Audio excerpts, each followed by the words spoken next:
Hindi ka ba natatawa to? Kung kailan tayo tumanda, doon tayo pinag-uusapan. Kaya tayo pinakamagandang halimbawa. Labis kinaawaan ng publiko ang kalagayan ng dating asawa ni Joey De Leon na si Daria Ramirez. Matapos ang naging revelasyon nito patungkol sa estado ng kanyang buhay ngayon. Lack of financial ang dinadanas ni Daria ngayon.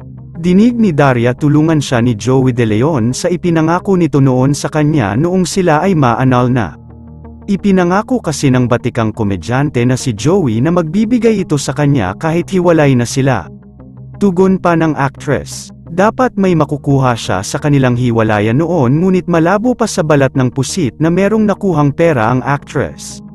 Kaya't gano'n na lang ang sama ng kanyang loob sa sitwasyon nang nagpaabogado pa siya para lang sa annulment nila ni Joey De Leon na nakaubos ng ₱1,000,000 na ikinagipit ng actress. Tanong ng netizens ano ang naging reaksyon ng wife ni Joey De Leon na si Aileen Macapagal. For sure raw ay nagulat ito sa mga revelasyon ni Daria patungkol sa mga sinabi ng actress sa asawa nito na si Joey. Anyang tugon ng netizens. First of all raw ay wala na talagang karapatan si Daria dahil hindi na sila kasal at wala na silang koneksyon sa isa't isa. Kaya't kahit saang anggulo tignan malabo talaga na magbibigay si Joey De Leon sa kanya. Ang tanging gawin na lang talaga ni Daria ay humingi ng tulong sa kanyang mga anak na si Kimpi De Leon at Jacinda De Leon.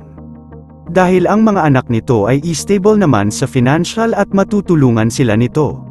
Ngunit anyang tugon ni Daria hiyang-hiya na raw siya sa kanyang mga anak dahil matagal na siyang tinutulungan nito. Sa naging revelasyon ni Daria walang naging reaksyon si Joey De Leon patungkol dito. Yun lamang po, huwag kakalimutan i-like ang video na ito. Maraming salamat po sa panunood.